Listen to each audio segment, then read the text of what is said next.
Мурунку мелис башкача мелис болчу да. Азыркы мелис кадимкидей башкача. Кудайга ишенесиңби? Көрдүңбү? Менин памятимде ненависть, агрессия жашап аткан. Канча жыл мурунку өчө алуу. Ана мен Кудай менен азыр биргеменби, бирге эмесменби, эгам сынганбы, сынган эмесмен кантип таразалайм аны? Биз энеге сыйынабыз, чындап келсе Кудайга эмес, энеге сыйынабыз да. Атамбаевдин көзү ачык болуп атат. Теңирчи деп эле күнөөлөй берет, Теңирчи деген эмне жаман сөзбү? Баарыбыз теңирчи болгонбуз. Эрди катын жашаса бири-бирине слияние душ болуп кетет экен. Бул өтө коркунучтуу. Значит, улут жок болуп кетиши мүмкүн. Кыздар эркектин жынысын кийип алганын кантип түшүнүп атасыз? Экөөбүз жинди деп айтышат. Аялыман кумар албайм. Үй бүлөнүн бузулушу да. Бийликке, азыркы келечекке мындай кичине немеңизди салдыңызбы? Сиз сок кетет дегенде жолдо.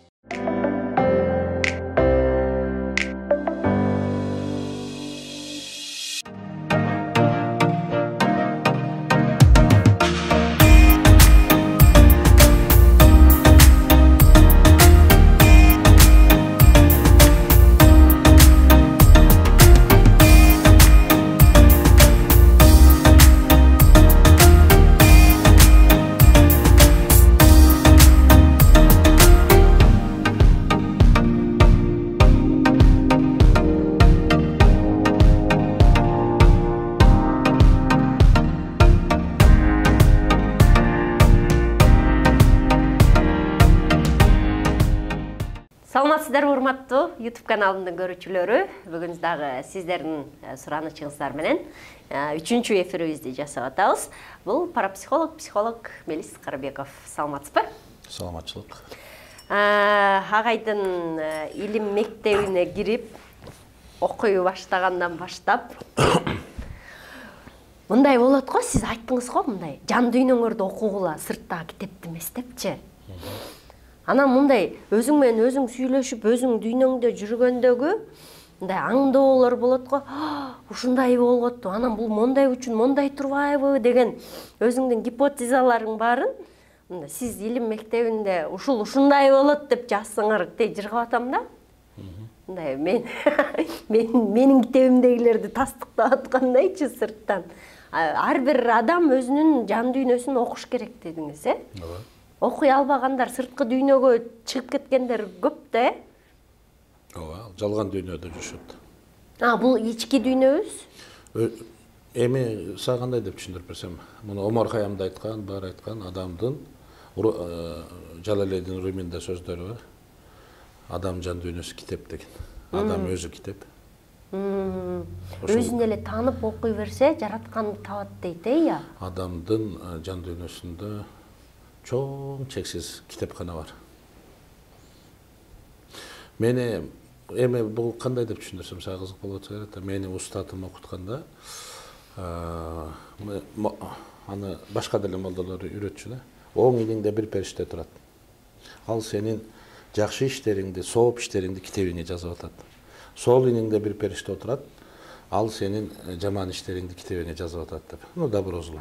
Аны мен угуп эле жүргөм, баарыңарды угуп жүргөнсүңөр, ооба деп койсоң. Маани бербейсиң. Мен устатым айтат, деп, анан он начал злиться, мен көңүл бурбаганыма. Анан он меня заставил читать эту книгу. Элдердин ошол амал иштептерин окуганды үйрөткөн да, артындагы китебин. Аны азыр тиги эмне деп коюп атышат, там биополия, анан там эме деп, аура деп. Бул суфизмде мурда эле болгон да. Анан башка бирөөнүн китебин окуганды когда заставил читать, потихонечку устат үйрөтүш керек башка бирөөнүн китебин окуганды. Суфийдин жанагы магический сырынын көбү ушунда да. Биздин баарыбыздын амал иштептерибиз бар да, книга жизни. Там все написано. Ал биздин жашообузда ар бир көз менен жөнүнө жок болуп кетпейт. Ал жазыла берет. Биз ошол китеп менен суракка барабыз Кудайдын астына. Пока биз тирүү кезде бизге уруксат берилген ал китепти тазалаганга, барактап окуп чыкканга, өзгөрткөнгө. Бул жанагы сол ийниңдеги жазылган туура эмес иштериңди кантип тазалайсың? Ал эмне болгонду тазалайсың? Эми эң негизгиси мындай да, туура эмес иштериң деген зло, да? Сол ийниңде зло дейбиз да. Злонун негизги эле мааниси бул экен да, это кудайсыздык. Кудайсыздык. Например, мен книга жизньде бул адам амал иштептерин көп тазалап туруш керек да. Мен өткөндө мына азыр 54 жашымда, 1 жыл мурун, мен азыр 55-темин, 54 жашымда. Ушу ойлонуп отуруп 9-класста окуп жүргөн кезим эсиме түштү да. Где-то менин памятимде бир ушу амал иштептердин бир баракчаларында калып калган да. Аябай тентегенем да. Анан бир баланы уруп койсом 10-класста окуган. Ал досторун чакырып келип, төртөөлөп мени сабап кетишкен да. Ошону эстеп отуруп, мен жинденип, ачууланып, эмне үчүн ошондо өч алган жокмун деп барып, колум арматураны алып, ар бирин үйүнөн чакырып, башкача өч алгым келген да. Ошентип отуруп, жинденип, ачууланып, ошол состоянияга келип калдым да. Араң эсиме келип күлдүм да. Канча жыл өтүп кеткен, Ал балдар уже аксакал болуп калды, кээ бири өтүп да кетиптир. Көрдүң, менин памятимде ненависть, агрессия жашап аткан. Канча жыл мурунку өч алуу. Ошон үчүн мен ошол агрессия менен Кудайдын астына барышым керек. Сурак болот такыр. Кантип барам? Ошон үчүн мүмкүнчүлүк берип атканда ошол амал иштептерде бардык запись бар. Ничего никуда не исчезает. Агай, бул биздин катачылыктар ката кетирген жакшы нерсе деп билем да мен. Анткени аяктан тажрыйба топтойсуң да, анын күнөөсү же жамандыгы жок да, же жөн эле тобо келтирип, анан ушуну кайталабай калсаң жакшы нерсе, а тобо келтирбей кичине гордыняга текебердикке салып койсоң, ал жаман иш болуп калып калабы же кандай болот? Эми сен сурооңду мен мындай түшүндүм, мен күндө жагылам, күндө ката кетирем. Жакшы. Мен күндө ката кетирем, бир гана жараткан Алла ката кетирбейт. Ошо да. Ал адам баласы сөзсүз жаңылат, мен күндө ката, идеальный адам деген болбойт, жок андай. Андайды Кудай жараткан эмес. Жок. Не сотвори себе кумира дейт. Же болсо идеал уничтожает личность дейт. Идеальный болом деген бул чоң катачылык болот. Демек кудайсыздык эле биздин эң чоң катабыз болуп атат, Агай, сиз айтасыз го дайыма адам баласы эгону сындырыш керек, анан Кудай менен биригиш керек депчи. Аны мен Кудай менен азыр биргеменби, бирге эмесменби, эгом сынганбы, сынган эмес, мен кантип таразалайм аны? Эми эгоң бар, акыры сынатта. Кантип сындырам? Өлүмгө келесиң. Өлүмгө келгенде эле. Эго деген бул пенденики да. Пенденики. Бар өлүмгө келесиң. Өлүм деген өзү жок. Өлүм жок, адам жаны түбөлүктүү да. Ал чын дүйнөгө өтөт, жашай берет. Денебиз гана калтырабыз, Пенде катары өлөсүң. Азыр бул денеде Назира Айтбековна болуп жашап атсаң, аял заты болуп, мен Мелис Карбеков болуп жашап атам да. Бул убактылуу эле нерсе да. Мүмкүн биз дагы жашаганбыз. Башка адамдар болуп, бул чындык. Анан эгон мен устатым мындай окутат эле да, ал кезде мына. Көрдүңбү, могу карган карыя эле да. Баланча апа аябай кыйналып атып өлдү деп. Тиги дүйнөгө узады. Төшөктө канча жатты, балдары карагысы келген жок. Ушундай жаман энергия чыгарып, өзүнүн ичинен чыккан балдары качып карабай, ушундай болот эле да. Ушундай азап менен төшөккө жатып, эми төшөгөн булгап. Көрдүңбү дейт эле. Анан мен анда түшүнбөйм. Бирөөлөрдүн тагдырында жашаган киши. Бирөөлөрдүн тагдырында жашаган. Ар кимдин жашоосуна кийлигишип, недовольный болуп, баарын жамандап, ушинтип азап. Тагдыры жок киши да. Эго. Көрдүңбү тигил атаңды аябай жеңил кетти. Чай ичип күлүп жайнап отуруп эле тияк узап кетти деп. Бул уже эркин, эгосы жок, даяр болуп калган да. Анан илгери аксакалдар керез айтчу. Керез деген бар, бул акыркы эң күчтүү молитва да. Молитва да, бул уже бул дүйнөмө. Анан баланча аксакал керез айтып турдучу, бирок көп өтпөй эле уже билишчү экен да, алар таза жүрүшкөн да, ыймандуу болушкан. Анан керез айтып турду эле. Анан керез айткандан кийин узап кетчү. Значит, эгосын сындырган. Эгону нолго чүрүшүбүз керек да. Биз бул жашоого ушул эгоизмден тазаланганы келдик да. Макулсуңбу? Эгочу агай, бул адамды алдыга сүйрөп турган нерсе эмеспи? Мисалы үчүн ийгиликке жетүү үчүн эго керек да. Жок, эго эмес. Ийгиликке биз только сүйүү менен гана жете алабыз да. Сүйүү менен. Эго это кичине. Сен кайсы ийгиликти каалап атасың? Например, ийгилик деп эмнени түшүнөсүң? Эми адам баласы мисалы үчүн бийиктегиси келет карьерасынан, байлык бийлик топтогусу келеттир балким. Ошого эго менен жетсе болбойбу же? Жок, бул ак ниет менен, сүйүү менен жетсе жечи. Жок, мындай да, например, күчтүү тагдыр деген бар. Адам өзүнө күчтүү тагдыр ойлоп таба баштайт да. Мен бул дүйнөдө бай жашашым керек, бактылуу болушум керек, укмуш болушум керек депчи. Өзгөчө жаштар баарыбыз ушундай оор бар да. Бул мына жана эго. Мы создаем сами мир. Мы становимся Богом. Ичибизде чыныгы Кудайга, Аллага биз конкурент боло баштайбыз. Это өтө коркунучтуу да. Азыр ар кимге ичиңерди карап көрсөңөр, баарыңардан чыгат ушул нерсе. А биз бул дүйнөгө ушул эгодан тазаланып, чоң сүйүүгө, чоң эркиндикке жеткенге келгенбиз. Бул жашоодо эң негизги кымбат нерсе адамдын жан эркиндиги. Ден соолук экинчи орунда турат. Биринчи жан эркиндик. Ден соолук андан кийин турат. Эгер жан эркиндикке жетпесең, ошол биздин эң негизгиси өзүбүздүн эгонун кулчулугунан чыгышыбыз керек да. Өзүбүздөн. Макулсуңбу? Кудайды мен чын эле Кудайды сүйүп атамбы, сүйбөй атамбы? Мен кантип билем Кудай менен сүйлөшүп атамбы, сүйлөшпөй атамбы? Бул мындай да, мен Джалалейдин Руминин бир цитатасын жакшы көрөм да. Если у тебя если душа чувствуешь тихая радость, ты, значит, ближе к истине деген да. Ичиңде тынч, ыраазычылык, кубаныч болсо, сен Кудай мененсиң деген түшүнүктү берип атат да. Же дагы бир мындай сөздөр бар да. Тишина — это слово Бога, остальное плохой перевод депчи. Кудайга жетүү бул биринчи ички дүйнөнүн тынчтыгы. Ички боронду токтотуш керек да. Эгосы бар адам эч качан тынч болбойт. Мына ой басып мун чаңгырактай эле берет да. Конечно, тынч болбойт. Эго деген эки күрөш башталат ичиңде. Бул биздин ичибизде дайым ак каранын күрөшү жүрөт да, добро зло воюет. Либо инь-янь, ургач эркек. Же ак кара, вечная борьба. Ак да жеңбейт, кара да жеңбейт. Бул жалган дүйнөнүн энергиясы да. Вечное противостояние.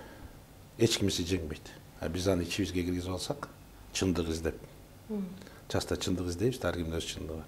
Эта война никогда не кончится, наша душа не будет спокойна. Ошон үчүн ал сыртта жалган жашоодо болушубуз керек. Биздин ичибизде бир гана акыбал болуш керек. Ак кара эмес, сүйүү, ыраазычылык. Алла ыраазы болсун деп атабызбы? Ичибиз ыраазы болуш керек. Мен эмнени үйрөндүм агай, айтайынбы бу акыркы жылдары? Адамдарды кандай болсо кабыл алганды үйрөндүм, осуждать этпей калдым. Тиңде экен, бул мындай экен дебей калдым. Анан бирөөнүн выборун сыйлаганды, бирөөнүн тандоосун. Сыртыңан осуждать этпей калдыңбы же ичиңенби? Ичимен деле го. Анткени мындай түндү кандай кабыл алсаң, күндү да ошондой кабыл ал деген нерсе келди. Анан ошол нерсе келгенде мына ыраазычылык ар бир нерсеге. То есть бул жаман, бул жакшы деп бөлүнбөй калды да. Кудай менен биригип атпайсың. Ыраазы болсоң Кудай менен биригесиң. Анан дайыма эле мындай шүгүр деген нерсе келет да жан дүйнөдөн. Ушул деген Кудай табуу дегендикте. Сонун анан сиз минтип айттыңыз го, ар бир адам өзүнүн жынысында, өзүнүн тагдырында болуш керек деп. Сиз бир канча жыл мурун чалып, апаңын тагдырынан чыкты ушусуз. Жөн эле чалып алды. Анан азыр болсо дагы ушу группада. Чыктыңбы анан? Ооба, чыктым. Кадимкидей сездим. Апаңды ким жараткан? Кудай. Сени. Апам. Сени, жок, сени ким жараткан? Апам. Апаң эмес. Эмнеге? Кудай жаратты да. Апаң аркылуу жаратты. Апам аркылуу келди. Апаңды ким жаратты? Тура, Кудай жаратты. Кудай жаратты. Апаңдын жүгүн алганга болбойт. Апаң тагдырында жашаганга болбойт. Апаңдын жаны башка. Ал апаң Кудайга өзү жооп берет. Кудайдын астына. Ушуну билбейт экенбиз агай. Эмнеге билбейсиз? Дайыма слияние болуп кетет экенбиз. Эрди катын жашаса бири-бирине слияние душ болуп кетет экен. Слияние душ эмес, нарушает, они разрушают друг друга. Эрди катын. Болбойт. Аралашып кеткен. Они разрушают. Экөө эки башка жыныста. Ургачы эркек, иньян, бул өтө коркунучтуу да. Агай, сиз көп айтасыз го, кээ бир кыздардычы. Жана айттыңыз го, салам эркектер деп кыздардын тобуна кирем депчи бир уяла да. Анан ошондо эркектин кыздар эркектин жынысын кийип алганын кантип түшүнүп атасыз? Мен деген мен специалистмин да, мен көп жылдан бери ушумен заниматься. Ал кандай определять? Мындай да эми, например, бир группада 20 кыз бар эми, аларды Кудай аял заты кылып жараткан, жакшынакай эле кыргыздын кыздары, ар кандай возрасттагы сонун кыздар. Бирок баарында эркектин энергиясы бар. Демек, булар жыныс кулчулугу деп коет муну. Ургачы жыныстын өкүлдөрү эркек жыныска кулчулук өтүп кеткен да. Аллага кул болбой, жыныска кул болуп калган деген тереңдик, бул өтө терең нерсе, муну көбү билбейт. Анан эмне болуп кулчулук өтүп кеткен? Биринчиден бакыт издешет, сүйүү издешет, мээрим издешет ошол жыныстанчы. Мени эркек бактылуу кылыш керек деп жашашат да кыргыз кыздар. Эркек эч качан бактылуу кыла албайт. Милдеттүү аларды. Милдеттүү, обязанность кылып мээсине салып койгондо, анткени апасы атасын ошенткен. Ошону мураска алышкан. Чоң апасы чоң атасын ошенткен. Тайнеси тай атасын ошенткен келатат да. Анан эч качан эркек жыныс аялды бактылуу кыла албайт, мүмкүн эмес андай. Кудай гана адамды бактылуу кыла алат. Через ненависть ошол группада ушундай эркекке болгон нааразычылык, жек көрүү көп да. Ошентип эркек жыныска кирип кеткен, өзлөрү кыздар, денеси кыз, энергиясы эркектики болуп калат. Через ненависть, мага сүйүү бербей койдуң деген жек көрүү менен. Баарынын апасы бактысыз аялдар. Мындай нерсе бар да, кыргызда кызык. Кыргызда эне аябай ыйык болуп эсептелет. Эне ыйык, эненин орду аябай чоң. Эненин ак сүтү деген сөз бизге укмуш угулат. Эне бактылуу. Биз энеге сыйынабыз. Чындап келсе Кудайга эмес, энеге сыйынабыз да. Бирок ошол байкуш энелерибиз бактысыз аялдар. Аны биз ойлонбойбуз да. Неге? Ар кандай себептер бар. Ала качып алган, кайненеси кан ичкен, сүйгөнүнө жолуккан эмес, толтура себептер бар да. Мындай карасаң, аял катары бактысыз болбой жашагандагы ошол бүйөөсүнө болгон, кайын журтуна жашоого болгон өчүн балдар аркылуу алат да. Балдар аркылуу алып, балдарына ошону берип, эненин жалгыз сүйүүсү бала болуп калат да. Ошон үчүн жана биздин улутка эне аябай чоң зыян кылып атат да. Эгер эне кудайсыз болсо, улут жок болуп кетет. Энеден зависит этет. Атадан эмес, баардык улутту сактап кала турган бул эненин энергиясы. Жер энеде жашайбыз. Биздин даже жер эне болуп атпайбы, ургач энергия. Сиз айттыңыз го, эң жашоодогу коркунучтуу сүйүү бул эненин сүйүү. Балдарды өлтүрүп кое турган сүйүү деп. Ооба. Себеп? Себеп дегенде эненин сүйүүсү Кудайдын сүйүүсүнө конкурент. Иса пайгамбардын айтканы бар да, дават жазап, ушу Иерусалимге барганда, я пришел разлучить вас дейт. Даватында моя миссия, я пришел разлучить вас дейт. Я должен разлучить маму от ребенка дейт. Көрдүңбү? Маму от ребенка, эне баладан ажыратам дейт. Я должен разлучить брата от брата, мужа от жены дейт. А элдер түшүнбөй, мы тебя не поняли, что это такое десе, между вами должен быть мой отец деп жүрөт Библияда. Кудайдын ата деген да Кудайдын баласында. Ортодо Кудай жоголуп кеткен да. Эне жүрөгүндө кесип берип коюп атпайбы балага. Эне баланын тагдырына кирип алып атат. Эне баланы менчиктеп алып атат. Эне баланы өзүнүкү кылып атат. Аны Кудай берген унутуп койду да. Эне эгерде бактылуу болсун десе, эне менен баланын ортосунда жараткан болуш керек. Үйрүлүп чөбүз го балабызга. Сага катуу тийди окшойт сөзүм. Жок. Ойлонуп калдым. Жок, мен бул нерсени жакшы түшүндүм да, агай. Мен түшүнгөн аз сезиш керек. Ошо сездим да. Мисалы үчүн мурун балама аябай үйрүлүп, үзүлүп, түшүп, тимеле балам десең, азыр болсо Кудай балам сенин колуңда, сага тапшырды. Мен аркылуу келиптир бул чочун кишкен деп. Чочун киши. Тимеле сездим да ал нерсеничи. Анан ошон үчүн мындай аны кадимкидей бөлгөндөн кийин, апам менен сепарация болуп бөлүнгөндөн кийин, анан үчөөбүз үч башка эле Кудайдын бир кишилери экенбиз, бул тагдырда тагдырлаш болуп жолугуп калганыбызды. Топтора. Аңдадың да? Анан ошол сепарациядан аябай катуу кыйналат экенбиз дагы. Анан энелер баланын жан дүйнөсүнө кирип алып, анан ошонун жашоосу менен кайрадан жашоосун баштайт экен да. Бүт катачылыгын баласы аркылуу оңдогусу келет экен. Бактысын баласы аркылуу толтургусу келет да. Аял катары бактысыз болуп калган, балалыгында травма бар.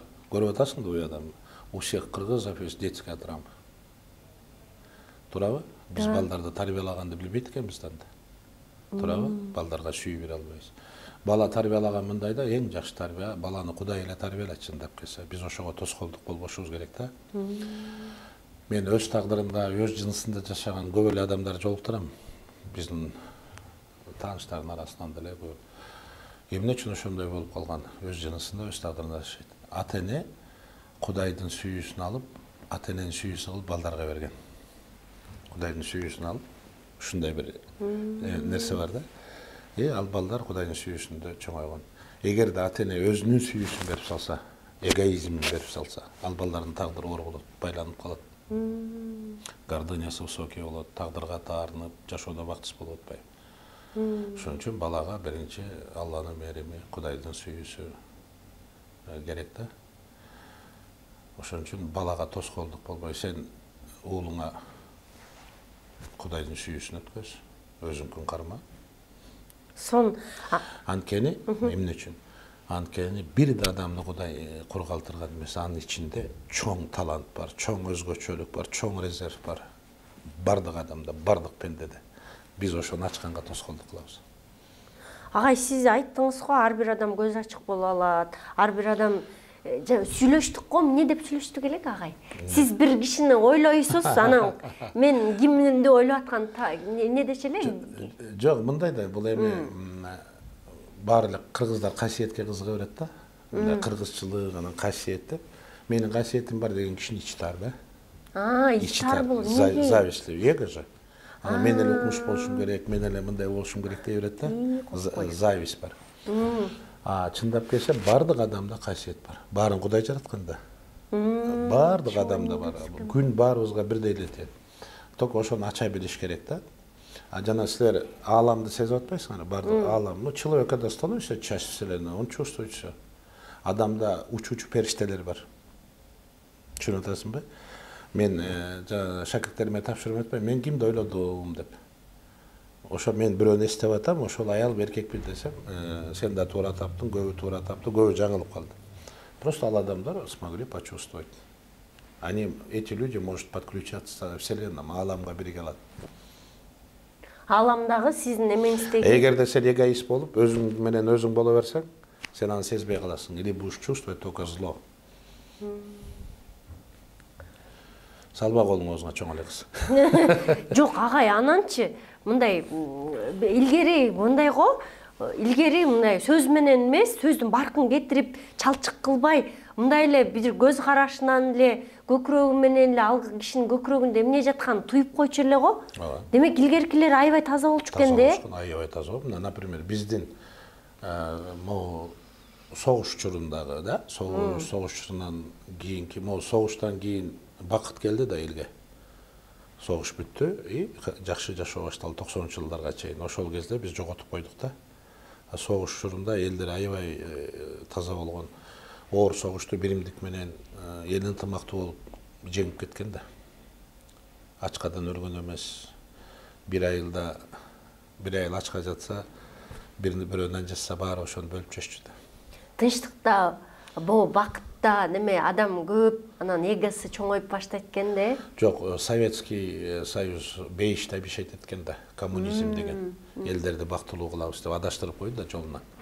Даже биздин аял затын өз дүйнөсүн бузуп салганда, индийский кинолор,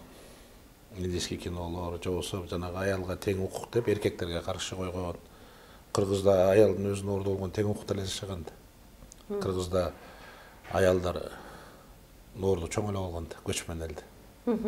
Эч кандай андай болгон эмес. Анан улут бакытка кеткен, например, жогорку билими бар деген укмуш эле да. Күйөөгө жогорку диплому жок бала кыздар күйөөгө тийбей койчу. Билими жок экен деп. Ал жакшы адамбы, жаман адамды караган эмес да. Например, айылда мектепте окуп жүрүп шаарга келип окуя тапшырган эжекелер окуп өтпөй калса арданып бара албай калчу. Кээ бирлер муунуп өлгөндөр болгон, ошондон арданып. Анан бактысыз болуп калышкан. Анан мектепте де сабак туура эмес да, ата-анадаштар бул 5 алды, бул 2 алды деп. Окуй албаган балдар униженный, оскорбленный болуп чоңоюшкан. Система туура эмес болгон да. А биздин өзүбүздүн табигый мектебибиз болгон да Кыргыздын. Байыркы теңир дүйнө таанымынан келаткан, кийинки суфизм, салттуу динибизде келаткан, ата-бабаларыбыз колдонгон салт санаа деген, тарбия деген өз улуттун табигый мектеби болот да. Биз ошону жоготуп алдык да. Бул өтө коркунучтуу. Значит, улут жок болуп кетиши мүмкүн. Ошону өткөндө да айттыңыз, улут жоголуп кетүү коркунучунда деп. Салт жоголсо калк жоголот. Салт жоголсо калк жоголот. Салт жоголгондон кийин дил бузулат, тил бузулат. Сактап калуу үчүн? Сактап калуу үчүн. Кайра артка кайрылабыз болобузга. Мен баягы Чыңгыз Айтматовдун кийинки баягы өмүрүнүн аягында сөздөрүнөн, интервьюлардан карасам көп айтчу да киши. Надо вернуться истокам депчи. Булагыбызга кайтышыбыз. Кайра кайтышыбыз керек. Бул Оля дейм, Оля киши да аалам масштабында ойлонгон. Билген да, биз кайра кайтышыбыз керек. Өзүбүздүн тагдырыбызга, улутту өз тагдырына кайтыш керек. Биздин улут кыргыз катары сыноодон өтөсүңөр деп биз кантип бирөөнүн тагдырында, например, орустун тагдырына кирдик, биз орус катары өтө албайбыз, коммунисттерге кирдик, азыр арабтарга кирип атабыз. Дагы кимге кирип кетебиз, алардын тагдыры башка да. Ошондой эле дин тууралуу дагы айттыңыз да, агай. Бул сиз намаз окуганда устатыңыз намазыңызды жарабайт деп койгон экен да. Мен намазым жаратпайм. Эмнеге азыркы динде эмне кандай катачылык кетирип атабыз? Биз мындай да, мен чыныгы молдолорду көрдүм да. Чыныгы аталарды, чоң аталарды. Буларда жүрөгүндө ыйык махабат бар эле, ыйык сүйүү Кудайга. Чыныгы Кудайдын кишилери. Мухаммедтин үммөттөрү. Буларда Кудайга чоң сүйүү, пайгамбарыбызга чоң урмат болгон да. Анан мындай болду, мен 5 маал намаз окуйт элем. Ошо Кыргызда анда жаштар көп окучу эмес. Чанда киши окучубуз. Анан азан айтат элем. Аллаху экбар, Аллаху экбар деп кыйкырып. Анан улуу устатым азыр 2 жылдан кийин келдим, мен ошо такшалып калган кезимде ал киши мени өзү тандап алды окшойт. Анан мындай азанымды жаратпай койду да. Алдыгынтип короо сенден жакшы кыйкырат. Азан айтпай экинчиден. Айтпа деп. Азан өзү 5 маал намаз окуйт. Анан эмнеге азан айтты? Анан кийин айтты да, сен ичиң тар экен деп. Ичиңде тарчылык, ичиң зависиң бар. Ичиңде арам көп бала шайтан деп. Шайтан эмнеси экен десең, ичи тарлыгын айтып атты. Таарынчаксың. Өзүң жундай аябай ойдо, чоң ойдосуң, көтөрө албай, кысканчакта экенсиң. Катын кулсуң деп урчу. Анан сен ошол жаманыңды пенде кыл. Аллах, Кудайдын ыйык атын айтып атпайсың, айтпа деп. Бияны тазалаганда гана айтасың. Ох, десем айт. Анан тазалап ушуну өткөндөн кийин анан угат. Анан мен жүрөгүм менен азан айтып атканан сөз менен тилинде мөөрү бар деп укчу элең. Ошо тилиме мөөр басып бергенде сөз күчү, жана сен айтып аткан сөздө ошо жыныс энергиясын салып сүйлөш керек. Жыныс энергиясы күчү жок болуп калат. Азан айтканда дагы жана ал күчтүү молдо эле да. Окуп сүф дегенде баары айыгып калчу. Азыр молдокелер толтура киши окуп сүф дейт. Ал жөн оозунда боздукту эле үйлөп атат. Анан намазымды да жаратпай койду. Сен намазың жарабайт деп. Анан эмне жарабайт? Анан түшүндүрдүм. Сен намаз окуп атасың, сен апаңа таарынып жүргөн экенсиң. Мени таята тайнем багып анан энем ата энемди кийин билдим да, анан менде чоң таарыныч бар эле да ата энеме. Таарыныч сүйүү. Эне мени сүйсө деп ичимде. Бирок аны айта албайм, бирок мени бакпай койгон деп таарынат элем. Не только таарынып, экөөбүз бири-бирибизди жек көрчүбүз. Ненавистке айланып кетти да. Сен энеңди жек көрөт экенсиң. Энеңдин тагдырындасың. Сен намаз окуп атасың, Кудайга эмес, энеңе сыйынып атасың. Сен атаңды жек көрөт экенсиң, атаңа таарынат экенсиң. Сен намаз окубай эле, окуган намазың атаңа сыйынып атасың, анын тагдырына келип атасың. Сен өзүңүн тагдырыңа келиш керек. Ар ким Кудайдын астында өзү жооп берет деп. Тагдыр бул сыноо деген сөз. Орусча судьба дейт. Суть Бога. А намазга келгенде пендечилигиңди тазалап, мына ар бир намаз. Таңкы намаздан түшкү намазга чейин пендечиликке кирип кетесиң да. Ооба. Бирөөнү жаман көрөсүң, ушактайсың, акчаны ойлойсуң, анан намазга кирердин астында ошонун баарын токтотуп туруп, анан киресиң. Ички жашоо. Эки жашоого бөлчү. Ички жашоо, сырткы жашоо. Ички жашоо менен окулат намаз. Намаз өтө ыйык, намаз жакшы. А бизде азыр эмне болот? Даярдыгы жок эле баары намаз окуп атпайбы? Бу автоматтык түрдө эле көнүгүү намаз жасап окусаң эле аткандай жакшы эле. болосуң деп эле баарын. Мындай да, мен көргөн молдолор, аталар, сопулар, Кудайдын кишилери болгон. Азыр динчилдер да, дин өкүлдөрү. А жүрөгүн Кудайга берди, бербеди билбейсиң. Бирок өзүнүн динин навязывайт. Туурабы? Мен ойлонгондой сүйлөшүң керек, мен айткандай сүйлөшүң керек. Анан күнөө деген сөздү аз колдончу да, адашуу. Кудайды унутуп койсоң бул күнөө. Өзүңдү өзүң өлтүрсөң күнөө. Күнөө деген сөз айтылчу эмес, азыр Кудайдан коркутуп коюп атпайбы? Кудайдан коркосуң. Эгер Кудайдан корксоң, аны кантип сүйөсүң? Ошото. Сүйө албайсың. Атаңан корксоң, аз көп балдар, атам жакшы эле киши, мени багып тур, бирок атам жакшы көрбөйм деп. Эмнеге? Атасы момундай кармаган да. Атасынан корккон. Апасы деп айткан, апасын жакшы көрөт. Анан Кудайды сүйүш керек, сүйүү биринчи. Кудайдын мыйзамын бузгандан коркуш керек. Кудайды унутуп калгандан коркуш керек. Чын сүйүү башка. Мен Кудайды сүйгөн адамдардан тарбиясын алдым да. Мурунку мелис башкача мелис болчу да? Азыркы мелис кадимкидей башкача. Жок, бул мындай болду да. Мен чоң илим алдым да жаш кезимде. Я подпольный школада окудум. Суфизмдин жашыруун мектебин окудум да ошол кезде. Анан устатым өтүп кетти. Мен башка бийиктикке чыгып кеттим да. Мен Кудайды издебей, бакыт издеп баштаганымды билбей калдым да. Мен ушул илимди өз кызыкчылыгым үчүн пайдалана баштадым да. Мои мысли начали материализоваться, мое желание начало материализоваться. Улут ар бир адам Кудайды издеш керек ичинде. Баары Кудайдын астына барабыз. А биз Кудайды издебейбиз. Биз бакыт издейбиз. Кудайга ишенесиңби?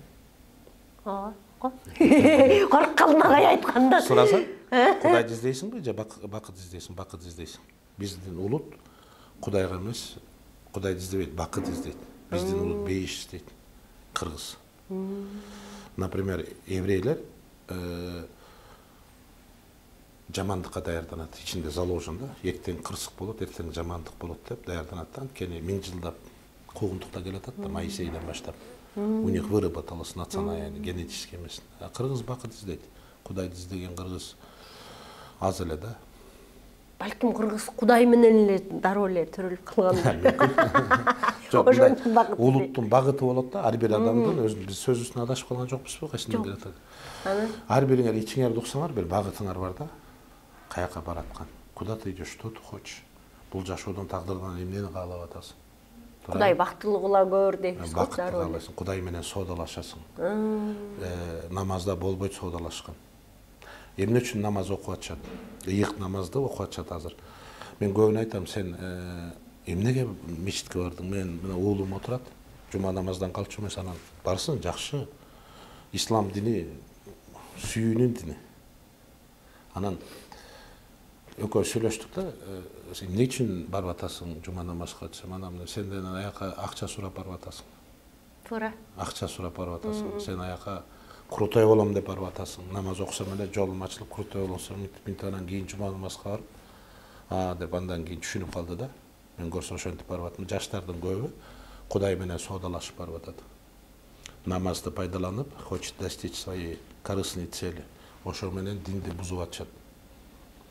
Аякта чоң сүйүү болуш керек. Мурунку чыныгы молдолорду көрдүм да. Алардан ушундай сүйүү чачырап турат. Жандан кеткин келбейт. Жан эле тура бергиң келет. Ушундай жылуулук, ушундай мээрим, ушундай сүйүү болчу. Тартып турат эми. Таза киши да, Кудайдын кишиси да. Азыр башыңды ортуп иши, даават айтып анан күнөө, тиги күнөө деп өзүңдү жаман көрө баштайсың. Андай болбойт.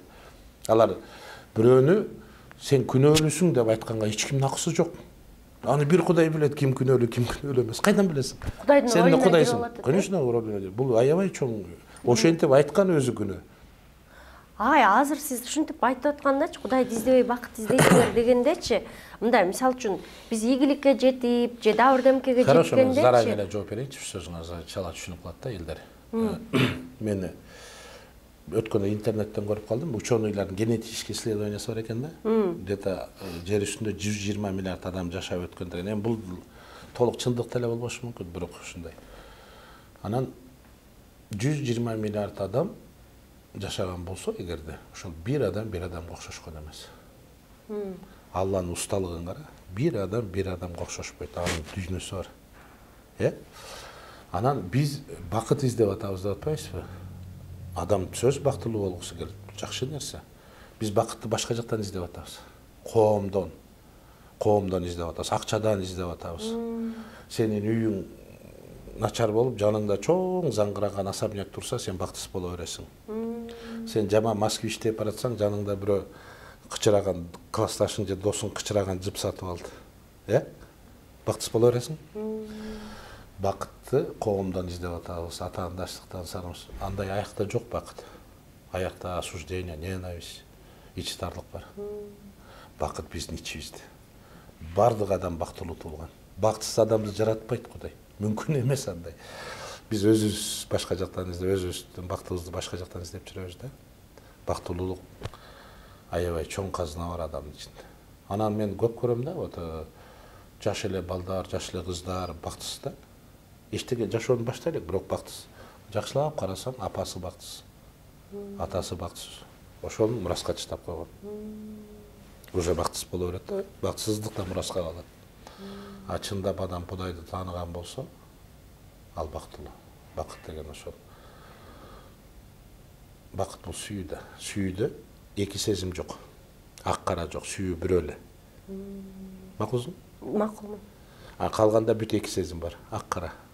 Пайдасы бар, пайдасы жок. Выгодно, не выгодно. Сөзүбүздөн дагы адашып кеттик. Жок, адашканбыз. Агай, анан немени сурайм. Жана ар бир адам алдын көрө. Агай, көз ачыктык өзү динде күнөө дейт эле го. Эми көз ачыкты, эми динде азыркы динди уксаң баары эле мындай да, динде бир эле күнөө бар. Сен Кудай болбошуң керек. Адамга Кудай баарын берген да. Баарын берген. Например, адамда 4 периште бар. Кудай берген. Жандоочу периште, колдоочу периште деп бизди үйрөтчү да. Анан эки байкоочу периштең бар. Жандоочу периштең сен предыдущий ангел деп коет да. Сен астыңда баратат. Бул ментальное тело деп коет азыр. Мен сени сүрөткө тартсам, татнакай болуп чыгып каласың. Фотогеничный. Же болсо начар чыгып калат сүрөтүң. Өзүң татнакайсың, сүрөтүң начар. Ошол да, мына фотогеничный, не фотогеничный деген кишилер бар да. Ошол адамды сүрөткө тартканда эч качан адам денеси түшпөйт сүрөткө. Мүмкүн эмес андай. Адамдын жандоочу периштеси түшөт. Защищайт, коргоп турат.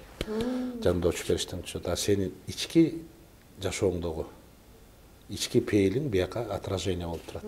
Өзүң татнакайсың, а сүрөтүң начар. Же болсо мага окшогон Шрекке окшоп турасың, сүрөтүң татнакай чыгып калат. Жандоочу периштең сен эч качан адамдын денеси сүрөткө түшпөйт, адамдын жан дүйнөсү түшөт сүрөткө. Анан адамда касиет аябай көп. Көз ачык дегенде бул жана, например, теңирчи деп эле күнөөлөй берет. Теңирчи деген эмне жаман сөзбү? Баарыбыз теңирчи болгонбуз.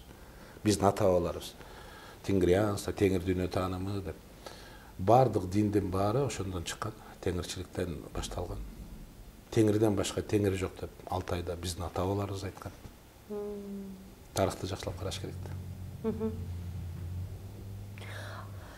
Анан деме ак жыланды айтыңыз. Ак жылан жыныс энергиясы. Кыргызда азиз деген сөз бар. Азизбек деген бул ыйык деген сөздү айтат да. Ыйык, азиз, жыландын аты да. Жыланга кыргыз өзгөчө маани берген да. Ак жылан деп бул жыныс энергиясынын символу да. Жанагы күндалы деп коет. Күндалина. Йогада күндалина деп жүрөт, жыныс энергиясы. Спящая змея деп да коюштур. Ошонун баары бизден кеткен да. Карадалы кыз кара далы, күн далы деген бар. Кара далы кыз, турмушка чыкпаган кыз. Далысы кара деп койгон. Ал анын денесинде далысы эмес, аркасы кара да, тукумдун жүгү. Тукумга байланып калган. Она несет родовой крест рода. Демон рода несет. Бизде чоңсуз. А күн далы деген аркасында күн чыгып турат деген, өз тагдырында, өз жынысында. Ак жылан деген адамдын көпчүгү чычаңынан өйдө чыккан жыныс энергиясы. Уктап жатат да, ойгонгондо ак жылан. Ак жыланды кантип ойготот? Ак жылан өз тагдырында, өз жынысында болуш керек адам. Ошондо эле Кудай ойгонот. менен конечно ойгонот. Сезбек Искеналиевден сурап көрсөң, мен анын ак жылан кандай ойготтум, аныкы тез ойгонгон, кээ бириники ойгонбойт да. Анткени апасынын жынысында жүрөт. Бөлгөн эмес да, атасынын жынысында жүрөт. Индейцтер ак жылан деп коет. Булар да Алтайдан кеткен да, ошо ак жылан деген, ошо калып тур ак жылан деген. Адам өзү сезеби ак жылан ойгонбогон? Конечно. Кантип сезилет? Анын үчүн мындай болуш керек да, например, мындай да, биздин бала периште болуп учуп келип, ата-энесинин ортосунан жаралып, наристеге айланат да. 12 жашка чейин ата-энесинин жынысында жашай берсе болот. Ата-энесинин ортосунда, ата-энесинин сүйүүсү, ата-эненин жынысынан жаралды да, жыныс энергиясынан. Кыргыз туулган күндү 12 жылда бир эле белгилеген да. Мүчөлүү жаш деп. 12 жылдан кийин балаңды жакшы көрө берсең болот, 12 чейин эркелете берсең болот, там иммунитет эчтеке болбойт да. Баягы балаңа кул болуп кетпейсиң, балаңды кул кылып албайсың. Качан гана балаң балакатка жетет, кыз балабы, эркек бала, ошо кезде бөлүш керек. Байыркы ата-бабаларыбыз теңир дүйнө таанымында жашап атканда ушул ритуалды аябай жакшы жасашканда бөлүшкөн. Өзүнүн жолдору бар, ырым жасашкан, бөлүшкөн. Балдар өз тагдырында, өз жынысында жашашкан, ата-эненин жынысынан чыккан. Азыр кандай болуп атат? Мен жана көп эле көрдүң да, мен сени көп сырларды көп аралашасың да. Кандай адамдар, кандай проблема менен келип аткан. Жынысы жок. Көп жашашат да, көп күйөөмөн кумар албайм, аялыман кумар албайм. Үй бүлөнүн бузулушу да. Бул жынысы жок адамдар кумар албайбы? Көп. Жынысы оорусу, жыныска байланышкан оорулар аябай көп. Эмне үчүн бизде гейлер чыгып атат? Эмне үчүн педофилдер көп? Кыргыз кыздары, между прочим, каждый второй педофилге кабылган экен да. Ооба. Каждый второй чоң эле эжелер, чоң эле үй бүлөлөр азыр баягы исповед кылып биздин уяларда жашашат да, баары кабылган. Эң таң калыштуу сөзүнүн жакындарына кабылган да, ушундай окуялар болгон, биз билген эмес. Это детская травма. Это сильно влияет анын аял катары бактылуу болушуна. Анан мындай да, мен көп кыздарга айтам, ай турмушка эмнеге чыктың? Сенин денең эле чыкты турмушка, жыныс энергияң жок. Апаңдыкы, атаңдыкы, чоң апа, чоң атаң баары төркүнүң жынысы менен келгенсиң. Анан кантип жашайсың? Кантип бактылуу болосуң?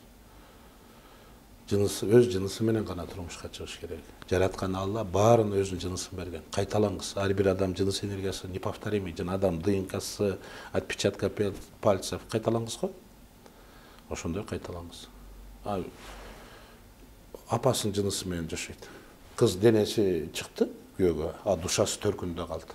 Өмүр бою күйөөсү менен кармашып жашайт. Аябай көп бизде Кыргызда калп эле үй бүлө деген сырткы түзүлүшү бар да, ичинде үй бүлөнүн көбү бактысыз. 100 үй бүлөдөн бири 2-3 гана таба аласың да, гармония жашаган. Кумар алуу бул жакшы эле нерсе да, мындан. Кудай жараткан. Алла жараткан. Бизде эмнеге ошону тыя беришет го, уят койбу? Тыя берген сайын бузулду да. Тыя берген сайын бузулду да. Чем она запретна, тем слаще дейби. Кыздардын бар, кыз балакатка жеткен жана исповедение жазып, бүт ичиндегисин айтышат. Менде уялар бар, аябай. Тайна уядан сыртка чыкпайт да. Бүт ошол кезден башталышкан да. Мындай болот да, например, аябай травма алып калган кызым балакатка жетти, кичине чоңоюп атат, анан уктап ойгонуп кетсем, апам төшөк маселесин жасап атыптыр. Мага аябай корктум. Анан байкем үйүнө барып жатып калсам, жеңем экөө деп, кыргыздар боз үйдө жатып эметип жашай беришкен да. Так и травмировали детей. И мен аларга кошулуп кумар ала баштадым деп жашашат. Мен аларды аябай жиркенип калдым көрүп алып, ошондон кийин эркекти жек көрөм дейт. Анан мектепке, эртеси мектепке барып, эркек балдарды көрсөм, ошол кумарым козголуп баштады деген укмуш көп сырлар бар. Адамдын көп оорусу жыныс энергиясына байланышкан. Адамдын өзүн айыктырган күчү да жыныс энергиясында. Жыныс деген бул жыныс деселе бир уят жашыруун нерсе дей беребиз да. Бул Кудайдын бизге берген чоң белеги. Жашоо күчү. Сен жыныстан жаман нерсени көрсөң жаман боло бересиң, жакшыны көрсөң жакшы. Мен Назира Айтбекованы баары эле жакшы көрбөйт да. Туурабы? Бирөө сенден шайтанды көрөт, а мен сенден периштени көрөм. Сен мен үчүн периштесиң. Бул жигиттерден эле кимден бирөөдөн шайтанды көрсөң, өзүң шайтан боло баштайсың, ал сага шайтан боло баштайт. Бардык адамдан периштени көрсөң, адам бар, жаман киши аз өзү. Жакшы киши деле аз. Баарын Кудай жараткан. Сонун анан жанагы мурунку суроомду аягын бүтүрбөй калыптырмын. Көз ачыктыкка мен мисалы үчүн алдымды көрүп, алдымда окуялар эмне болуп атканын көрүп жашаганым келбейт эле. Азыр сонунго эчтеке билбейсиң, эртеңки күнүң кандай болошун жөн эле жашайсың.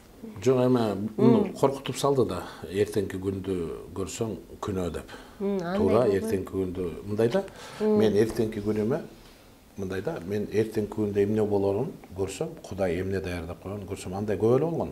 Олиялар көп эле болгон, бизде Калыгул олия болгон, көп эле олиялар болгон. Баганга боло берет да. Дин запрет кылганы менен анткени элдер Кудайды унутуп койбосун. Кудай эгер бизге көрсөткөн, ал Кудайдын жазаганы да, ал деле Кудайдын иши. Например, эртеңки күн, эгерде мен эртеңки күнгө мындай болот атпайбы? Эртеңки күнгө страхты жибергенге болбойт да.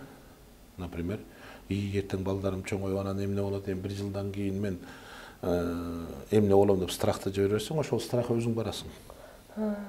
Эртеңки күнгө күчтүү тагдыр жиберип, эртең мен укмуш, мен көп балдар суицид ушундан чыгат да, жана өзүн өзү өлтүргөндөр, күчтүү тагдыр ошо суицид. Мен деген 30га чыктым, эч ийгиликке жете элекмин. 20 жашында план түзүп алган да, же 15 жашында. А элдер жетип атат, ал жеткен жок. Же күйөөгө чыккан жок, же үйлөнгөн жок, же чоң особнякка жеткен жок, же чоң анан жыйынтык чыгарып атат да жашоодон. Кудай гана чыгарат жыйынтыкты, адамдын акысы жок жыйынтык чыгарат. Результат чыгарат. Ошого жетти, например. 20 жашында. А ошол жашка жеткенде уже өлгүсү келе баштайт, көп өлүп калып атат. Астын өлгөндөр көп. Суицид көп. Мына бир результат. Көз ачыктык дегенди молдокелер жамандап атып эле, көз ачык деген эмне? Көз ачык деген любой кишинин көзү ачылат да, например. Таарынып эле жүрө берген болсоң, бирөөгө таарынчак болсоң, анан кой деп түшүнүп, баарын Кудай жараткан турат, баарын кечирип, таарынчы жок жашап калсаң, көзүң ачылдыбы? Силер жана төлгөчү же башка нерсе менен алмаштырды. Көз ачык деген биздин коомдо жаман сөз болуп калганда, например, казактарда көрүп кел деп коет. Көрүп кел деген бул телепатия да. Барып, учуучу периштеси барып, көрүп кайра келди. Маалымат алып келди. Кыргызда Жертиң шаар Маамыт, Чурка Гүлүк Маамыт деп эле Маамыттар көп болгондо, Маамыт деген өзү Мухаммед деген сөз, баягы ыйыктык адамдын учуучу периштелерин ошондой сүрөттөшкөн да. Баардык нерсе адамда абдан көп учуучу периштелер, двойниктери деп коет. Анан баардык эле адам көз ачык да. Баардык эле адам телепат, баардыгында эле бар. Адам изилденбей калган. Адамды мен 30 жылдан бери изилдеп келатам. 30 жылдан ашты. Көп ресурстар бар экен, ачылбай калган да. Адам зомби болуп калган, адам маңкурт болуп баратат. Адам акчанын кулу болуп калган, байлыктын кулу болуп калган, өзүнүн арам ойлорунун кулу болуп калган. Көп нерсеге кул болуп кеткен да, ошондон ачылбай калган. Адам эсил өзүн жайына койсо, анда көп ресурстар бар, ошону ачыш керек. Андан чоң бакыт жок. Өзүң таанып, өзүңдү ачкандан. Мурунку Мелисти жаман көрчү белем. Ал эгосы аябай чоң, дардактаган мындай көдөн эле? Көтөргөн. Ооба, көдөнү чоң деп коет го кыргыздар. Мен сага ушул жерден айтып берейин. Мен чоң илим алдым да. Чоң илим алып, чоң бийиктикке адашып кеттим да. Кудайды издебей, бакыт издеп кеттим. Сен мен ошо кезим сүрөттөп атасың да. Ооба. Ошол кезиңизде жокмун да. Карбеков чоң көзү ачык парапсихолог болуп атканда. Атамбаевдин көзү ачык болуп атпайбы? Анан мейли айтасың. Анан мен өзүмдүн касиетимди деп коеюн, ички энергиямды, Кудай берген энергияны мен өзүм пендечилик кызыкчылыгыма пайдалана баштадым да. Анан устатым келди да, чын дүйнөдөн. Түш аркылуу келди, мындай токтот деди. Анан токтоттум, анан айттым, бул илимди мага эмне кереги бар? Жетет. Өзүм билип алдым деп. Я нарушил. Мен устатымды саттым деп койсом болот. Ал киши өлүп калды. Жана Тайсон деле устат өлгөндөн кийин жаман Тайсон болуп калган да. Великий Тайсон боксер. Жана багып алган атасы болгон да устат. Ал өлгөндөн кийин аны ушундай эле адашуулар болот да. Бирок билчүмүн да. Анан кайра кайтып келерде бир гана жол болгондо мен да обратно вернуться. Мен жолдорум баары бул кайра бир жолу саткан киши дагы сатат деген түшүнүк бар да. Я предал, мен устатымдын айткандарын аткарбай койдум. Эми пенде катары түшүнсөң, бир гана жолу бар болчу кайра кайтып келгенге устат болуп. Устат болуп, башкаларга жардам берип, башкалар үчүн күйүп, мен жана күнү түнү тынбай иштеп атканым ошол да. Канча эмеге чыдап. Анан устат болуп кайра кайтып келиш керек болчу. Мен устатымды даңазалашым керек. Мен элге айтып берип атканым ошол устатымдан мага берген илими. Агай, жана шакирттериңердин да укмуштуу окуялары, аны мунулар болуптур го. Сизге келгенден кийин аябай башка өңүттө өзгөргөн шакирттериңерди көрүп калдым да.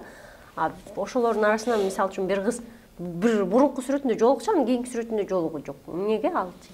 Ал мындай хиджаб кийип жүргөнүн айтып атасыңбы? Ал хиджабты өз кызыкчылыгы үчүн кийип алган да. Бакыт издеп өзүн бекитип алган. Чыныгы жүрөгүндө Кудайды ачылганда өзү эле хиджабын чечип салды. Чыныгы Кудай ачылганда. Ичинде, например, адамдын кийими. Бүгүн мен Назира Айтбекова интервью берем десем, балам айтып атпайбы, жакшы нормально кийинип албайсың, анан тиги мен сыртыма кызыкпайт, ал мен ичиме кызыгат. Туура элеби? Ооба. Адамдын ичи да сыртынан. Чүкүрөңөр вообще маани. Жок, негизи дейм. Эчтеке деле чечпейт да. Анан бул мода болуп кетти да. Анан мен Москвага барсам, биздин жаштар көбүнчө эме кийинип алды, хиджаб. Анан мынтип карасам көбү ушул жаман сөздөн, жаман сөзгө калабыз деп, бул жеңил ойлуу, анан ар ким менен жүрөт деп айтпасын деп кийинип алат экен да. Бул жалган ыйман деп түшүнөм да. Эми хиджаб бизге туура келбейт менин оюмча. Биздин апаларыбыз жоолук салынып эле, элечек кийип эле, ыйманын жоготпой эле жүргөндө биз улуттук касиетибизди сактап калышыбыз керек. Чүпөрөк ал эчтеке чечпейт да. Мен ошону жеткире албай атам да, баардык ыйман бул жерде. Мен көп эле кыздар мен илим алганда, мен исламга каршы эмесмин, могу интервьюсту угуп алган молдокелер, динчилдер. Жок, агай. Аркасын айтып баштабасына. Ар кимдин өз эркемине кандай жүрөрүнчү, бирок биз салтыбызды, динибиз өзүнүн улуттук салтты бузбашыбыз керек да. Кыргыз болгондон кийин биз кыргыз болуп турушубуз керек. Туурабы? Хиджаб ыйман алып келип бербейт эгер ичинде. Мен бир 40-50 хиджаб кийген кыз кайрылдым, онлайн менен. Бирөөсү да намаз окуйт экен. Бирөөсү эле окуйт, калганы окуйт. Ай кызым, эмне кийип алдың хиджабты десем, баары ошону айтат да. Мен жаман ойлоп калбасын деп. Бул деле өтөт, бул деле модадан чыгат го. Учуру келген. Кайра өзү. Ага кайгырбай эле коюш керек. Анткени адамдын сырты эмес, ичи жеңет. Неме, бул мындай бир нерсени сезген адам катары азыркы бийликке, азыркы келечекке мындай кичине немеңизди салдыңызбы? Сиз сок кетет дегенде кетип калдыңыз. Жолдо келатып балам айтып атпайбы, сизден саясатты сурайт болуш керек деп ана баягы тойго барып ойлонгону бар го. Бүгүн суу ташыймбы же отун ташыймбы деп. Ушул суроосун деп. Эми мен өзүм ичимде саясаттан алыстап кеттим да. Мага ал кызык эмес. Мен да ушинтип кеттим. Мен өзүм саясат кызык эмес. Саясатка аралашкан мен эң жаман учурларымда. Эң жаман учурларым саясат деген бул менин илимиме, менин дүйнөмө туура келбейт. Бул бир. Анан бүгүнкү бийликти эл өзү заслужил, бизге өтө ушул бийликке татыктуубуз. Кимдер башкарып атат? Полуграмотный адам. Саясат өзү жалган. Жалган да. Мен ишенбейм саясатчыларга. Азыркы баягы дүйнөм боюнча. Мен өзүм дүйнөм бар, мен Кудайга ишенем. сен баягы мен тиги кетет, бул келет деп койгонума эл кызга ошого кызыгып атасың го дейм. Буларды кетирип алып эмне кыласың? Жок, негизи жок, кетиргим келбей эле. Бу дегеним, бу элдин тагдыры оңолобу, биз башка өңүткө чыгабызбы, бийиктейбизби? Сен билесиң, мен бул жөнүндө мындай ойлондум да. Атасы жок үйдө, Кыргызстан атасы жок үйдөй да. Ата башкарыпчы, бул мындай да. Духовный лидерди жоготуп алдык да биз. Духовный лидерлер болгон да улутта. Например, Чыңгыз Айтматов духовный лидер болгон, Саякбай Каралаев, кийинкилерден саясатчы болуп жүрсө да Дооронбек Садырбаев, мындай аксакал элдер сүйгөн духовный лидерибиз жок. Бирөөнү айтчы, могу духовный лидер деп эртеси жамандап, шылдыңдап, шерменде кылып жатып калсын. Биз пока улутта бир ушундай духовный лидер болуш керек да. Биз туруп алып туруп ар кимди духовный лидер кылып атабыз да.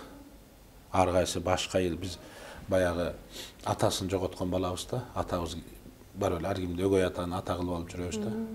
Туурабы? Бирөө жагы арапташып атат, бир жагы батыш болуп кетти. Пока нация, улут ошол бир духовный биримдикке бирикмейинче болбойт. Кыргызда дайым Манас атадан баштап дайым духовный лидер болгон. Курманжан Татка апабыз духовный лидер болду. Ооба, болду. Кайсы чөйрөк болсо да ал кезде сөзсүз духовный лидер керек да. Бизге бийлик эч жакшылык кылбайт. Бийлик өзү арам болот. Түшүндүм ушуну. Бир учурда келет да, бул эл өз жанын өзү багат, өзүн сактап калат, элге духовный лидер керек. Духовный лидер тапмайынча эл оңолбойт. Кыргызстан оңолобу деп ошо. Эмне үчүн оңолбойт? Эмне үчүн оңолбойт? Кыргызстан биз эл болуп, кыргыз эли деген эң байыркы элбиз да. Жашап келатабыз, туурабы? Нам надо вернуться истокам. Оңубузга кайтышыбыз керек, касиетибизге кайтышыбыз керек. Өзүбүзгө улут экенибизди мойнубузга алып, кыргыз эмне үчүн ушундай, например, медицинасы жок эле чума деген чоң орунду жашап өткөн, дүйнөдө кандай жугуш оорулар болгон, кандай согуштар болгон, кандай аламат болгон, баарына кыргыз катышпаган эчтеке жок да байыртан бери. Ошонун баарын жашап келген эл, улуу эл, биздин колдоочубуз күчтүү, биополиябыз күчтүү эл да. Биз просто өзүбүздүн тагдырыбызга кайтышыбыз керек. Өзүбүздүн биополияга кайтышыбыз керек. Биз кыргыз болуп жашашыбыз керек. Теңирден башка теңир жок деп биздин ата бабаларыбыз айткан. Мен жанагы бир азыр фамилиясын унутуп калдым, скорее всего, Пржевальскийдин учениги болгондо, тоже российский имперский разведчиктер болгон да, эме саякатчылар. Ошонун жазганын окуп калдым да, бул буддизмге кызыккан да. Буддизмди билишкен эмес да орустар. Анан кызыгып, ушу барып, ушу 20 жылдай ушу буддизмди изучать этиптир да. Анан ошондо мындай жыйынтык чыгарат да. Я думал, они открыли что-то новое для человечества деген. Адамзат үчүн жаңы нерсе ачышкан. Потом я убедился, это одна ветка тенгрианства деп. Ой. Кызык. Жок, баары ошол жактан чыгып атпайбы? Мына буддизм. Болуптур эми аны бутпарастар деп жаман көрсүн. Жанагы Мурат Ажы деген кумык тарыхчы бар. Өтүп кетти. Ошону жазгандарын кызыгып окуп көрсөк, көп эле нерсе. Орустар сыйынган крест каяктан чыккан, төгөрөктүн төрт бурчу деген биздин оюлардын баары окшошпу? Окшош. Дүйнөдө эң таинственный жазуулар бар, руна деген. Биздин Орхон Эдисей жазуулары, магический еще. Биздин ата-бабалар жазган табалар. Надо прикоснуться, мен могул илимди алдым устатыман, бирок эң негизги мен көп сырды биоэнергетиканы теңир дүйнө таанымынан үйрөндүм да. Көп сыр бар экен. Сатыбалдиев дегендер көп, Сатыбалдиевтер, Сатыбалды деген кишилер болду. Эмне үчүн ошолор ушундай болгон? Балдар токтобой ырымдашкан да илгери, сатып алып. Барсызбы? Бул үйдүн кармасы, тагдыры бузук. Бала токтобойт. Ошону алмаштырыш керек. Ошону балалуу болгондон бирөөгө берип салган. Ал үйдө жакшы энергетика, жакшы карма, жакшы тагдыр, жакшы жыныс бар. Алар бала өнүгүү кетип баратат да, баланы аларга берип, алар мээримин төгүп, биополия алмашкандан кийин барып сатып алган. Мал энчилеп, акча берип, анан баланы түндүктөн чыгарышкан экен, боз баягы үй жок кезде. Үйлүү болгондо терезеден чыгарышкан. Атын сатып алды коюп коюшкан. Беш кемпир деген балдар болчу. Беш кемпирдин аттатып, баласынан өткөзүп, ошол беш кемпирдин энергиясын кошуп, анан Кыргыз деген ушунун баарын терең ырым жырым койчу каякта бир жаман нерсе деп бизде ушу мебисти көндүргөн да. Күнөөдө? Жок, союз көндүргөн. Ырым жырым, отсталость, глупость деп. Азыр арабча болуп эмени көндүрүп атпайбы күнөө деп. Анан терең изилдеп баштаганда карасаң, байыркы ата-бабаларыбыз. Это великие люди были, оказывается. Это мы дураки, маңкурттарбыз. Көп болсо колубузда телефон бар, интернетте окуй алабыз, ничего, башка эчтеке жок. Мен устатымды орусча билбейт бир безграмотный аксакал деп ойлочумун да. Оказывается, он был гений. Көңүлүбүздүн, көзүбүздүн баары сырткы дүйнөдө, ички дүйнөбүз бош бойдон калыптыр. Биз сыйкырланып калган элибиз да. Бизди кара дуба каптап кеткенде бир айтып жүрчүмүн да. Кара дуба деген ушул да, адашуу. Сен келип мээңди айлантып койгон да. А бу дуба, сыйкыр, анын мунулар чын эле иштейби? Иштебейт, болбогон нерсе. Элдин баары көз ачыкка бара беришет го байке. Окутуп чукпайсың. Мен дагы устатыма жолукканча элдердин дубасын жандырып, дуба кылсам, кара энергияны көрчүмүн да. Анан жандырып, ана мына устатыма келгенде дубадан коркунучтуу 100 эсе бирөөнүн тагдырына кирип кеткен. Эң чоң. Кийинчүн да көрсө тагдырына адашып башка кишинин энергиясы менен жашап калат. Эмне үчүн ойношунун тагдырына кирип кетет да. Эме ойношу башын дубалатып алды эле апалары келип анан мынтип карап отурсаң, аялы бере албаган жынысты тиге берип атат да. Анын тагдырына кирип кетти, ага кул болуп калды. Кул болуп калабы? Ошол дуба деген ошол. Мээси тегеренип калат да. Дуба деген ошол да. Дуба деген колдовство, это воздействие со стороны. Аны укмуш чоң специалист болуш керек. Биздин арамдыгыбызды дубалап салган деген. Амунду камынтип жиптерди ороп анан Мүрзөнүн топурагын акып чачып кетишет. Вообще действие бербейт. Чилеби? Адам колдоочусу бар да. Это мы внушаем. Я как специалист говорю, который все это прошел. Эң Назир Айтбековдун душманы Назир Айтбекова. Башка душман таба албайсың. Эң жакшы дин бул адамгерчилик деген дин. Кошулам ушун. Анан неме көз тийүү, сөз тийүү, ал эле бул эле. Көз тийүү деген мындай да көпкөн мында кандай десем, көз тийүүнү мен өткөндө бир аябай наивный да, мен жана шакирттердин арасында чоң эле илимдүү. Сиз көз тийүү кандай деди. Анан бар деп койдум, кандай өзү полковник милиция. Анан мен часто өзүмө көзүм тиет дедим да, күзгүнү карап туруп, кандай сулуу киши деп ушинтип анан көзүм барып чагылышып турган өзүмө тийген. Эсоп чыгылып калам деп койгом да. Анан кийин айтат, көз тийүүчүнүз агайдын өзүнүн көзү өзүнө тиет. Качан дептимиз? Ошо ишенип алыптыр да. Андай болбойбу агай? Ишенсең көз тие берсин. Ал сулуу кишиге тиет, байга тиет, укмушка тиет, сага тиет. Кандайсың? Көз тийди деген жаш балага ымыркайга көз тийип калат. Ал баягы защита слабыйраак болот да. Көз тийди деген мен бар деп жакшы көрүп койсо менин энергиям кирди. Ошо балага калып калат да, андан кыйналат. Анан аштап, маштап апаларыбыз жакшы да. Ошондон чыгып. Чоң кишиге качан көз тиет? Ал көп кеткенде тиет. Защита уже Кудай тааныбай калат, Кудайдын периштелерин тааныбай калат. Ачык. Ошондо кирип кеткенде? Кирип, он беззащитный остался просто. Сага көз тийбейт, коркпой эле. Неге? Иә. Неге? Сен коркпойсуң да. Улдум андай кишиге баша көз тийбейт. Адыраңдагандарга. Жана берки ким эле тиги Мамут Гүлзат Мамутбековдун көз тийбейт, коркпо. Урматтуу YouTube каналымдын көрүүчүлөрү, бүгүн жан дүйнөнүн баарын каздык, руханий дүйнөлөргө саякат жасадык. Негизи экөөбүз түшүнгөн темаларга эле экөөбүз аябай жыргадык да. Анан элдер жыныс энергияны, муну акчыламдарды түшүндүбү билбейм. Экөөбүз жинди деп айтышат. Бу жиндилер өз тилинде сүйлөп аттыр деп. Мен ошол жыныс энергиясын устатыман үйрөнгөм. Подпольный школа суфизма деген болгон. Жашуурун үйрөтүшкөн. Мен ошол жактан окугум. Азыр башка эч ким үйрөтө албайт да аны. Биз жоготуп ийиптирбиз да. Бул болгон, бул подпольный болгон, потому что туура эмес түшүнүп калат. Тем более союз учурундачы. Подпольный школа суфизма болгон да. Определенный шакирттерге үйрөткөн. Мен баягы табыпчылык касиетимди көрүп эле үйрөттү окшойт. Анан аксакалдарын үйрөнгөм. Экинчи Жуман Алата деген чоң табып болгон КГТде. Ошол кишиден барып, ошо жыныс боюнча таалим алган. Ошол Табыпчылыгыңыз да барбы? Ооба. Айыктырасызбы? Мен көп табыпчылык кылдым да. Мен Айыктырасызбы? Мен табып болуп атым чыкканда элге. Эмне мен Асмам айыктырбай жүрөсүз да? Асма деген ал тагдырга таарыныч болот, тукумдан калган. бардык орун айыктырса болот. Ал Жуманал ата деген табып чөп менен көп нерсе, жана куркулдайдын уясы менен да дарылачу да. Ошону кайнатып эмесин берип, анан ошол чөп менен сүйлөшчү. Балам, сен да жөндөң бар экен, чөп менен сүйлөш, чөп сүйлөйт деп. Анан жынысты үйрөн, жынысты окуп чыкканда, жыныс менен жыныс энергиясын билгенде гана айыктыра аласың. Рахмат агай, мен үчүн сонун пайдалуу эфир болду. Мен үчүн жеке өзүм үчүн энд алып атканда сиздерге да пайдалуу болот, жугуштуу болот деп ойлойм. Анан бир нерседе жан дүйнөңүздө аңдоолор болуп, башка бир жаңы нерселер ачылса, биз абдан кубанычтуу болобуз. Кайрадан көрүшкөнчө сак саламатта болуңуз.